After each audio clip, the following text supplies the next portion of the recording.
Mi mejor amigo me invitó a una boda de lujo en México, y 6 semanas antes del vuelo me llamó y me dijo, «Tu esposa no tiene lugar aquí». Detrás de mí, en nuestra cama, estaba su maleta a medio hacer, un vestido amarillo doblado encima como una bandera que alguien estaba a punto de derribar. En ese preciso segundo, 25 años de amistad murieron y nunca tuvieron la dignidad de un funeral apropiado. Aquí está como sucedió, y aquí está todo lo que vino después. Porque la llamada telefónica fue solo el comienzo de lo que este hombre y su prometida eran capaces de hacer. David había sido mi mejor amigo desde que teníamos 7 años. Confiaba en él de la misma forma en que confío en mi propio reflejo, sin nunca mirar 2 veces. Soy ingeniero y paso mi vida laboral buscando grietas ocultas en los edificios antes de que se derrumben. Nunca vi la grieta formándose en mi propia amistad más antigua. No hasta que finalmente cedió debajo de mí. Un año antes de que todo esto se torciera, David y yo estábamos sentados en nuestro puesto habitual en el Copper Kettle, una cervecería a la que íbamos desde la universidad, con cervezas negras frente a nosotros, y él brillaba de una manera que no había visto desde el día en que recibió su carta de aceptación a la escuela de posgrado. Después de 7 años juntos, me dijo que él y Jessica finalmente se iban a casar, y en lugar de un salón alquilado y un DJ malo, estaban haciendo algo enorme. Una semana completa en una villa privada en la costa de Tulum, combinando la despedida de soltero, la despedida de soltera y la ceremonia en un viaje inolvidable. El tipo de boda de la que la gente hablaría durante años. Entonces me miró directamente a los ojos, de la forma en que lo hacía cuando éramos niños, y realmente quería decir algo. «Hermano», dijo, «eres mi mejor amigo. Tú y Sara tienen que estar allí. Estamos alquilando toda la villa. Todo lo que ustedes dos necesitan reservar son los vuelos. Todo lo demás corre por nuestra cuenta. La habitación, la comida, las bebidas, todo». Recuerdo haber extendido la mano a través de la mesa y haberle estrecho la mano como si estuviéramos cerrando un trato, ambos riendo de lo formal que se sentía. Y por un momento, éramos solo 2 niños otra vez, estrechándonos la mano por algo que importaba, antes de que cualquiera de nosotros tuviera una hipoteca o una prometida o una sola razón para mentirnos el uno al otro sobre cualquier cosa. Le pregunté, medio en broma, si estaba seguro de que realmente podía permitirse todo eso, y él me restó importancia. Dijo que la familia de Jessica también estaba aportando una parte. Dijo que el dueño de la villa les estaba dando un descuento porque estaban reservando toda la semana de temporada baja. Dijo que todo estaba resuelto. No te preocupes por nada. Recuerdo haber pensado, sentado en ese puesto, que este era el David con el que había crecido, finalmente reapareciendo después de años de una versión corporativa ligeramente inflada de sí mismo, generoso y seguro y completamente en control. Levanté mi vaso y le dije que estaba orgulloso de él, y él realmente se emocionó un poco, lo cual era raro en él. Y por un segundo, ninguno de los dos dijo nada en absoluto. Solo nos sentamos allí en ese silencio cómodo que comparten 2 personas cuando las palabras debajo de un momento importan más que cualquier palabra que realmente se pudiera decir. No somos gente rica. Sara y yo trabajamos duro, ahorramos con cuidado, y una promesa como esa significaba que realmente podíamos ir sin vaciar una cuenta que habíamos construido para otras cosas. Un fondo que habíamos estado haciendo crecer en silencio hacia el pago inicial de una casa más grande algún día. Así que planeamos alrededor de la palabra de David como si la hubiera firmado con sangre. Gastamos una buena parte de nuestros ahorros en boletos no reembolsables en el momento en que las tarifas bajaron lo suficiente. Nos dimos palmadas en la mano en nuestra cocina por el correo de confirmación y nunca consideramos una sola vez que la promesa debajo de esos boletos pudiera no sostenerse.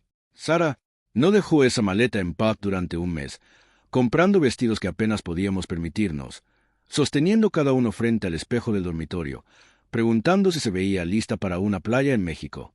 Le dije que se veía lista para cualquier lugar donde quisiera estar. Ella también brillaba. Esa parte todavía me afecta más al pensarlo ahora. Incluso bromeamos más de una vez sobre cuál de los dos lloraría primero durante la ceremonia, haciendo una pequeña apuesta amistosa que ninguno de los dos tuvo nunca la oportunidad de cobrar. David manejaba un chat grupal para lo que llamaba el equipo de la boda, con unas 20 nombres de profundidad, y Jessica entraba de vez en cuando, nunca para charlar, solo para emitir instrucciones. «Nadie usa Base», escribió una vez. «Arruinarán mi toma». Otro mensaje enviado a las 11 de la noche un martes cualquiera. «Absolutamente prohibido publicar en redes sociales hasta que yo haya aprobado las imágenes del fotógrafo oficial primero. Esto no es negociable». Un tercero unas semanas después de que alguien preguntara inocentemente si se permitían niños en la ceremonia. Este es un evento de estética para adultos, no una guardería. Por favor, respétenlo. Cuando una mujer en el chat, una prima de David, empujó suavemente y preguntó si su hijo de 8 años aún podía venir ya que ya habían reservado vuelos en familia, Jessica nunca le respondió directamente. Simplemente la eliminó del chat grupal 2 días después y agregó un nuevo hilo sin ella, y nadie dijo una palabra sobre ella en voz alta, aunque escuché de 3 personas diferentes que todos lo habían notado. Unas semanas después de eso, alguien preguntó en el mismo chat si la cena de bienvenida tenía una hora fija de inicio para que la gente pudiera planificar sus días de viaje en torno a ella. Una pregunta perfectamente razonable. La respuesta de Jessica llegó una hora después. Por favor, dejen de hacer preguntas de logística aquí. David enviará un itinerario formal cuando esté listo. Ese itinerario formal, por lo que nunca supe, nunca llegó realmente. Ni una sola vez. Ni para nadie. Hasta que la gente ya estaba abordando aviones. Cuando le mencioné esto a David una vez al principio, medio en broma, se rió y dijo, Jessica solo quiere que las cosas se sientan espontáneas en lugar de sobreplanificadas, como si la espontaneidad y simplemente negarse a decirle a 40 personas a qué hora empezaba la cena fueran la misma cosa. Me reí de esos mensajes en ese momento, de la forma en que te ríes de una pequeña piedra en el zapato antes de que se convierta en una ampolla. Todavía no entendía que estaba viendo una mujer ensayar exactamente cómo planeaba tratar a cada persona que no estuviera de pie directamente dentro del marco de su cámara. Aproximadamente 2 meses antes, los rumores empezaron a llegarme de lado. De la forma en que las termitas aparecen solo después de que el porche ya se ha derrumbado en algún lugar que no puedes ver. Empezó en una barbacoa en el patio trasero de un vecino, de todos los lugares. Un amigo mutuo llamado Tom me apartó cerca del cooler con una cerveza en la mano y una mirada extraña en la cara. Oye, dijo, más bajo que la música que sonaba detrás de nosotros. ¿Escuchaste algo sobre que le pidieran a la gente pagar extra por lo de México? Le dije que no, y se encogió de hombros y dijo que tal vez no era nada, solo algo que su cuñada había mencionado. Y luego cambió de tema rápido, de la forma en que la gente hace cuando ha dicho más de lo que pretendía y quiere retractarse. Lo descarté esa noche, me dije a mí mismo que probablemente era un rumor distorsionado 2 veces para cuando me llegó. De la forma en que la información siempre se deforma un poco en cada mano por la que pasa en una fiesta. Una compañera de trabajo de David llamada Kelly, una mujer que lo conocía desde hacía una década y que había contado con este viaje como sus primeras vacaciones reales en 2 años, recibió un mensaje directamente de Jessica 3 semanas antes de la partida. Restricciones logísticas inesperadas, lo llamó Jessica, degradando a Kelly de invitada de noche a visitante del mismo día que ahora necesitaría reservar su propio hotel y saltarse la cena de ensayo alrededor de la cual había construido todo su horario de vuelo. Kelly lloró en el estacionamiento de un supermercado después de leerlo, no por el dinero, sino por lo casualmente que había sido borrada. Y entonces la presa se rompió por completo. Una pareja que conocíamos le pidieron que aportara para un fondo de bebidas que les habían prometido que estaba cubierto y recibieron 11 días de silencio cuando lo cuestionaron. Otra pareja fue desinvitada directamente 19 días antes después de que sus vuelos ya estuvieran reservados. El propio primo de David de 23 años, Ryan, trabajando en 2 trabajos para poder costear este viaje, recibió una factura de $90 por una canasta de bienvenida que nadie le pidió que comprara y la pagó porque no sentía que tuviera opción. Denise, la propia dama de honor de Sara, perdió 3 fines de semana planeando una despedida de soltera que Jessica había subcontratado en secreto a sus espaldas y recibió una sola línea cuando se enteró. No quería herir tus sentimientos. Incluso la fotógrafa, Carla, 6 meses después de su depósito, le dijeron que solo planificara para algo entre 30 y 50 invitados y se las arreglara ella misma. Esto no era una boda desmoronándose por los bordes. Era una pirámide financiera con 2 personas de pie intactas en la cima misma y todos los demás sosteniendo silenciosamente el peso debajo. No me lo tomé lo suficientemente en serio al principio. Las bodas son caóticas, me dije. Los planes cambian. David lo arreglará porque eso es lo que te dice sobre alguien a quien has amado durante un cuarto de siglo. Entonces, 6 semanas antes de que se suponía que voláramos, mi teléfono sonó en la cocina. El nombre de David iluminando la pantalla y su voz estaba rara desde la primera palabra. Habló del clima durante 2 minutos completos antes de acercarse al punto. Preguntó sobre un proyecto en mi firma del que nunca había preguntado una sola vez en los 10 meses desde que me contó la noticia. Lo dejé dar vueltas porque alguna parte de mí ya sabía que el agua estaba a punto de ponerse muy fría y alguna parte de mí quería darle una última oportunidad de ser el hombre que pensaba que todavía era. Finalmente, lo dijo. Escucha, hay una situación, dijo. Jessica finalizó las asignaciones de habitaciones y el espacio es una pesadilla. Simplemente no hay suficiente. Sara no puede venir. Hay una cama para mí, obviamente, ya que soy su hombre, pero no para ella. Dijo que esperaba que yo entendiera. Y entonces realmente se rió. Una risa corta e incómoda, como si esperara que yo me riera con él de la absurdidad de ello, de la forma en que solíamos reírnos de todo juntos. Me quedé allí con la mano en la puerta del refrigerador, mirando directamente al dormitorio, donde podía ver la esquina de la maleta de Sara en nuestra cama, ese vestido amarillo doblado encima como si todavía estuviera esperando una fiesta que ya no la quería.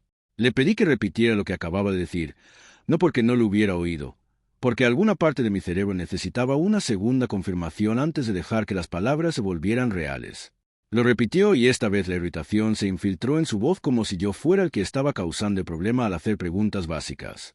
¿Cómo puede la capacidad total de una villa permanecer en misterio hasta 6 semanas antes de la partida?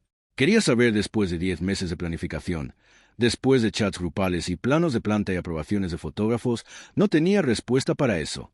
Solo dijo que era lo que era y que necesitaba que yo fuera tranquilo al respecto. Antes de colgar, necesitaba saber una cosa más. ¿Sara era la única que estaba siendo cortada? Se quedó en silencio un segundo demasiado largo y luego admitió que había algunos otros, aunque no diría cuántos. Y me pidió, casi rogando ahora, que no convirtiera esto en algo más grande de lo necesario. Entonces le lancé la única pregunta que importaba. ¿Realmente luchó por ella en absoluto?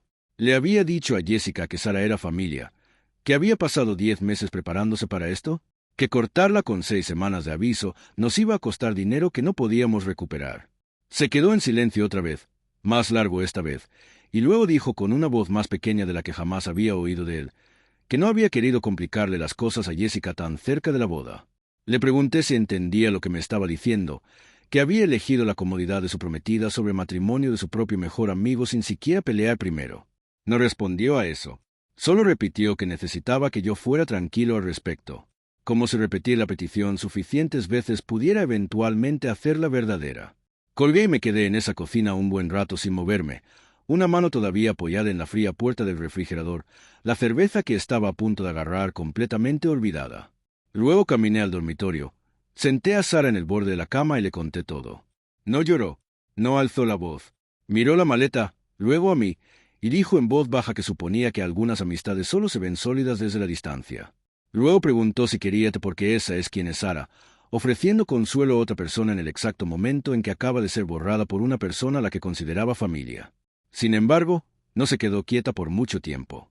Unos minutos después, se levantó, caminó a la cama y empezó a sacar los vestidos nuevos de la maleta uno a uno, colocando cada uno plano sobre el colchón, alisando la tela con la palma antes de doblarlo de nuevo, más lento que antes.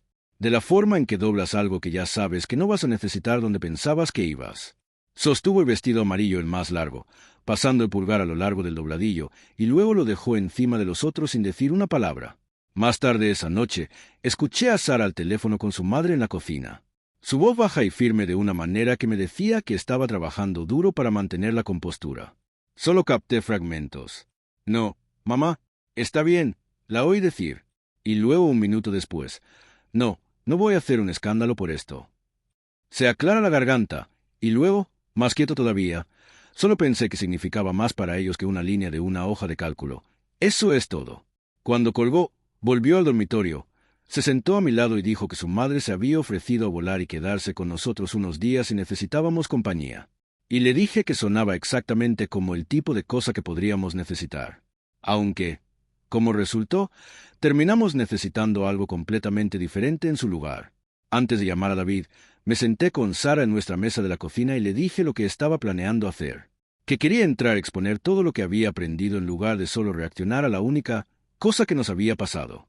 Extendió la mano a través de la mesa, tomó mi mano y me dijo que no necesitaba que yo luchara por nadie en su nombre, que sobreviviría a ser dejada fuera de una lista de invitados. Le dije que esto ya no era solo sobre ella. No una vez que había oído sobre Kelly y Ryan y los demás. Que alguien necesitaba decir en voz alta lo que todos los demás solo estaban diciendo en voz baja entre ellos detrás de puertas cerradas. Me miró durante un largo momento, luego asintió y dijo solo una cosa antes de que yo saliera de la casa. No lo hagas por venganza, dijo. Hazlo porque es verdad. Llevé eso conmigo durante todo el camino a la cervecería. Le dije a David que necesitábamos hablar en persona, y elegí el Copper Kettle a propósito, el mismo puesto donde había hecho esa promesa un año antes. Quería que sintiera el peso de lo que estaba a punto de decir, sentada en el exacto lugar donde una vez hizo una promesa que aparentemente nunca tuvo la intención de cumplir por completo. Entré ya sabiendo sobre Kelly, sobre el fondo de bebidas, sobre el aviso de 19 días, sobre Ryan y su factura de $90, sobre una docena de pequeñas crueldades disfrazadas de logística. Y me senté frente a él con cada uno de esos hechos cargados listos como munición. Le pregunté primero cómo la capacidad de una villa podía permanecer en misterio hasta 6 semanas antes de la partida. Bajó la mirada, giró su vaso en círculos lentos sobre la mesa de madera marcada, y dijo que solo querían invitar a todos los que amaban. Y luego resultó que había 20 camas y 40 invitados, como si fuera algún acto de Dios en lugar de un fracaso básico al no contar las habitaciones antes de enviar las invitaciones. Le pregunté si Jessica había ofrecido algún compromiso una vez que los números se quedaron cortos. Dudó demasiado tiempo antes de admitir que su solución real había sido dejar que la lista de invitados se encogiera silenciosamente a sí misma a través de cancelaciones en lugar de cambiar cualquier cosa de su propio lado para simplemente esperar y ver quién se retiraría por su cuenta para que nadie oficialmente tuviera que ser rechazado. Le pregunté si alguna vez había empujado en contra de eso. Le había dicho que no era justo para la gente que había limpiado sus calendarios por una semana entera para celebrarlo. Admitió en voz baja, mirando la mesa, que no había querido empezar una pelea 2 meses antes de su propia boda. Se aclara la garganta, no alcé la voz. Solo empecé a colocar hechos sobre la mesa entre nosotros, uno a la vez, como evidencia. Lágrimas en un estacionamiento, una factura entregada a un chico trabajando en 2 trabajos solo para estar allí. Un organizador secreto contratado a espaldas de alguien que había pasado 3 fines de semana haciendo trabajo no remunerado por nada. Con cada una de esas palabras, vi la cara de David cambiar, pieza por pieza, el color drenándose de ella. Había entrado aquí pensando que yo había venido a rogar por una cama para mi esposa. No tenía idea de que yo ya sabía más sobre su propia boda que él. David se quedó en silencio durante un largo momento, y algo en su cara se agrietó, apenas, antes de que se recuperara y lo pusiera de nuevo en su lugar. Dijo que no había sabido sobre el organizador secreto, no había sabido que alguien había perdido 3 fines de semana de su vida por ello. Lo dijo en voz baja, casi para sí mismo, como si lo estuviera oyendo por primera vez y no le gustara mucho lo que le decía sobre la mujer con la que estaba a punto de casarse. Por un segundo, pensé que realmente podría alcanzar a la persona que solía conocer. Luego su mandíbula se tensó de nuevo, y dijo, «Nada de eso cambia nada. Que las bodas son estresantes, que la gente comete errores bajo presión, y que yo estaba eligiendo este exacto momento para exigirle algún estándar imposible». La cara de David pasó de la culpa a la indignación rápido. De la forma en que la gente salta directamente a la ira en el momento en que se dan cuenta de que han sido acorralados con hechos que no pueden argumentar en contra. Dijo que yo era el único haciendo un escándalo, que todos los demás habían estado bien con los cambios, que si realmente fuera un amigo, me presentaría y lo apoyaría sin importar lo que pasara por los bordes. Dijo que Sara simplemente podía quedarse en casa ya que no era su mejor amigo el que se casaba. Como si eso resolviera todo el asunto limpiamente y no quedara nada más de que discutir. Le pregunté si realmente creía que todos los demás habían estado bien con ellos y simplemente no había preguntado. No respondió a esa en absoluto. Agarró su vaso, tomó un largo trago y miró hacia la barra. Y en ese silencio, entendí todo lo que necesitaba entender sobre la forma del hombre sentado frente a mí. Me senté frente a alguien a quien había conocido desde antes de que cualquiera de nosotros tuviera un solo diente adulto. Y entendí con una claridad que se sentía casi física que no tenía ninguna intención de asumir responsabilidad por nada de ello. Habían construido una enorme boda de fantasía, prometido el mundo para que la gente se emocionara y se comprometiera financieramente, y en el segundo en que la realidad chocó con su presupuesto y su espacio.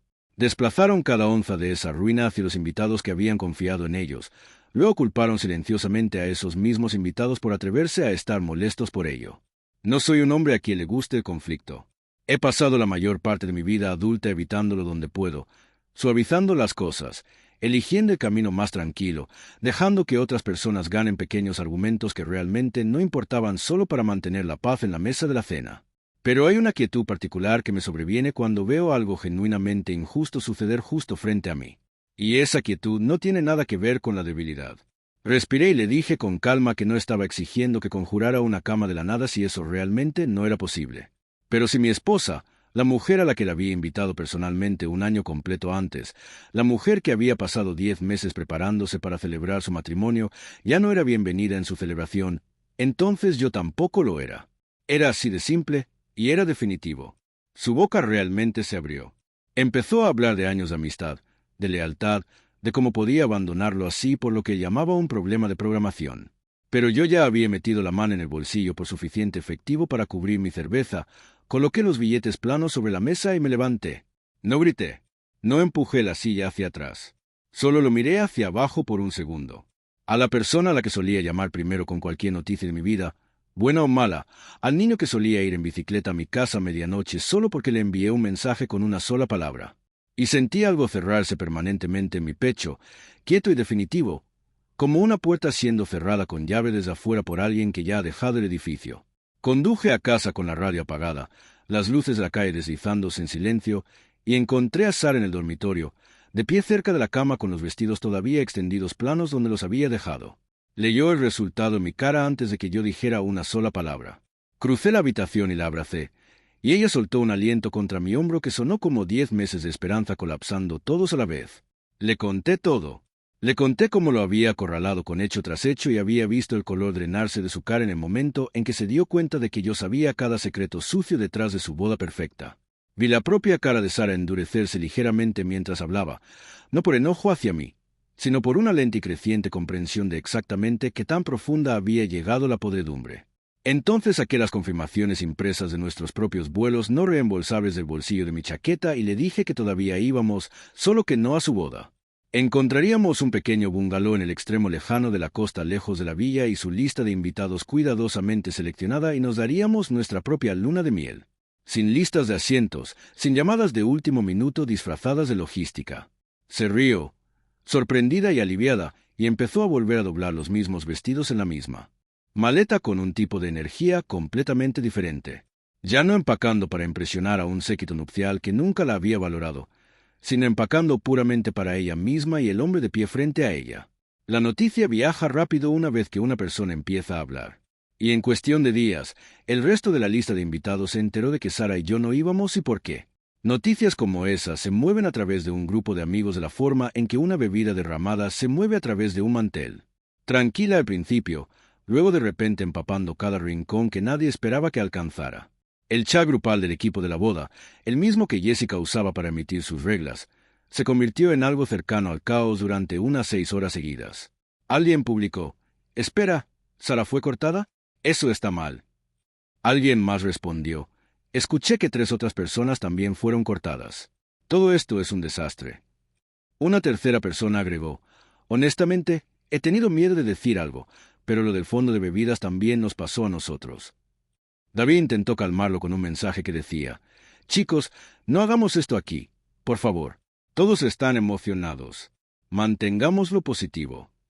Lo cual solo pareció enfadar más a la gente, ya que nadie había pedido que le dijeran cómo sentirse sobre sus propias invitaciones degradadas. Jessica notablemente no dijo nada en absoluto en ese hilo, aunque escuché que eliminó a 2 personas más del chat esa misma semana por lo que luego llamó negatividad que no servía a la visión del viaje. Para cuando el chat se calmó, cerca de un tercio de la lista original de invitados se había retirado por completo o estaba diciéndole en privado a alguien más que deseaban haber tenido el valor de hacerlo. Algunas personas se acercaron en silencio para decir que lo respetaban. Un viejo amigo del lado de David me envió un mensaje. Desearía tener las agallas de hacer lo mismo, honestamente. Y no supe qué responder a eso excepto gracias. Algunos otros me dijeron casi disculpándose que todavía iban.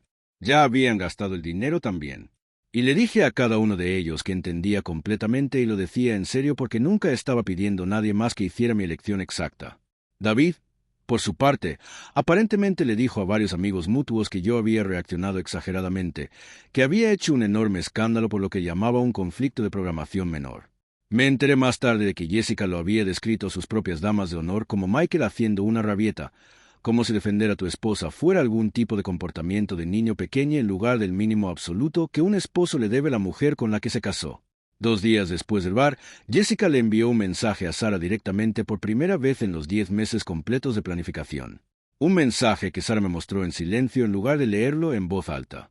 Decía que Sara estaba siendo un poco dramática sobre todo el asunto, que este se suponía que era un momento feliz, y que esperaba que Sara no dejara que un pequeño problema de logística arruinara una amistad que significaba tanto para David. Sara lo leyó 2 veces, me entregó el teléfono y dijo solo una cosa. Ni siquiera dijo lo siento, solo dijo que debería superarlo más rápido. Sara nunca respondió a ese mensaje en absoluto, y nunca he respetado un silencio más en mi vida. 3 días antes del vuelo, David lo intentó una vez más. Un mensaje de texto largo en lugar de una llamada esta vez, diciendo que hablaría con Jessica de nuevo, y tal vez había una forma de meter una cama plegable en la habitación.